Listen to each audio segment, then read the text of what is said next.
So, drop shipping. Obviously, the hottest shit right now. It's the way to get into e-commerce, and we have two experts here. Let's dive right into it. So, Thomas, can you share more about how you actually help people do drop shipping? Sure. So yeah, I work at Oberlo, and Oberlo powers almost 200,000 merchants and provides them software to automate their dropshipping businesses. And that is everything from finding the product to sell, to fulfilling that product, to selling those orders and tracking those orders, and anything that goes into dropshipping. You've watched the space for a little while now already, and since you have so many merchants that you work with, what were like the trends you've seen over the last 2 years, and what's like the status quo of people joining? So I would say that the trend is increasing. So if you're looking at Google AdWords, at Google search volumes, you can notice that dropshipping as a keyword has more than doubled the last year, while print on demand has only increased by 18%. So the trend is always going up and to the right. To say, like, to answer the question of how the landscape is changing, I would say that I wouldn't agree that it's getting too saturated. Like, there were always a lot of dropshipping businesses, and what is beautiful about that is that there are hundreds of thousands of entrepreneurs who are hungry for success, and their aggregate creative power will find different ways to drive traffic at a good price and make sales. So the people who are succeeding with dropshipping are mostly those who are really hungry for success, and they will try a thousand different things to try to find their luck. And just for the record, I could probably say that, like, it's not a get rich quick scheme. It takes time, it takes grit, it takes commitment, and all of those things. So, apart from the fact that you need all of that, what would you recommend as concrete step-by-step actions if somebody wants to get started? First of all, you need to figure out how are you going to accept payments. Would it be PayPal or Stripe or better both? You need to set up a company if you're not a U.S. citizen. For U.S. citizen, it's obviously a lot easier. Then go to Shopify, set up store, download Oberlo, add products to your store, and set up Facebook advertising. It's pretty simple, but it's not an easy business. It's really challenging, and the main part is that many people, especially from affiliate industry, they are like lonely wolves working alone. In e-commerce, it's not possible.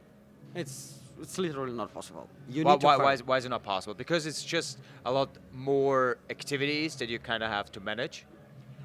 You have to manage customer support. You have to manage order processing. You have to manage finding new products. I mean, you will just get crazy if you have to do it by yourself. I mean, especially tickets. We have now around 1,000 tickets per day. I would never do it by myself. So. Wow. So how do you do that? You have people in-house, so you outsource that? I have a 100% remote team, so everybody is working from their homes. We have around 20 people now, and we're gonna expand pretty a lot, I think, next year. So yeah, it's really important to have a shift in your mindset in order to start looking for managers, start looking for someone who could actually run your business while you're giving a direction. I'm still in a transition point of being an affiliate to being a business owner. It's different, but it's so exciting. I guess it is, yeah. I mean, it's fantastic, especially if you feel that traction. That gives you a lot of motivation in actually building something bigger. So turning to products, how do you actually find good products? And what are good products? What would you have to look for? So it's a huge topic. I guess one of the most frequently asked questions. So we don't have the right answer. There are different strategies, and most of the strategies work, and there is no like one right answer.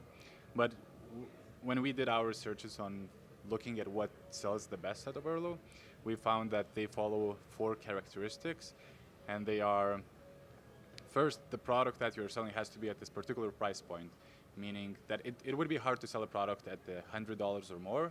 Most of the dropshippers, most of the successful products sold are between like $30 to $50 range. Second thing is those products are not complex, because if the product is as complex as a drone, for example, people would probably look for reviews or look on YouTube for like live reviews, or would look for, I don't know, just additional information about those products. And where do people usually look for additional information? They do that on Google. And if you're a dropshipper, you usually sell a product that 1,000 other stores are selling, and search is a huge enemy of yours. So first, price, second, complexity of the product, and then a few last things are, I suggest you should be looking for a product that is hard to find elsewhere, or in the, like, when people see that product, they kind of don't know where else they could buy it. So we briefly touched on customer service before.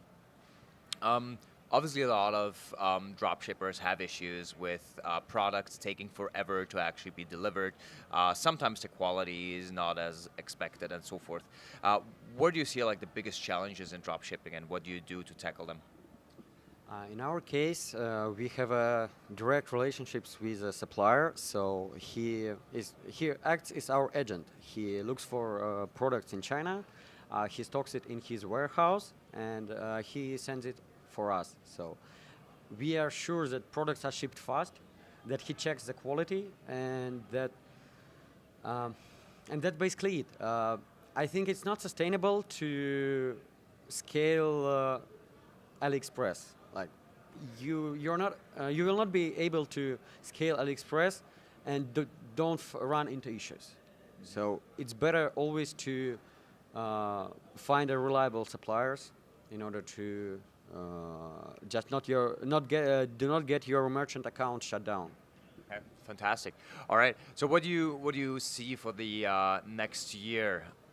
Of course, we are looking into growing this industry, and in order to grow this industry, we have to provide better tools and better services for running dropshipping businesses, and that involves from, increasing the quality of the products, releasing more features so the software itself is more flexible to adapt to people's needs who are dropshipping from AliExpress, or to people's needs who are dropshipping directly from their suppliers in China. I'm actually pretty excited about all new tactics that I learned on this conference. So we just gonna scale as much as we can. Regarding trends, I don't know anything specific because trends are very temporary. What I find important is building a systems that allow you to scale fast no matter what is trending now. So for sure, e-commerce is a huge trend now, and it's going to be even bigger. So my goal is to build a system and scale as much as I can.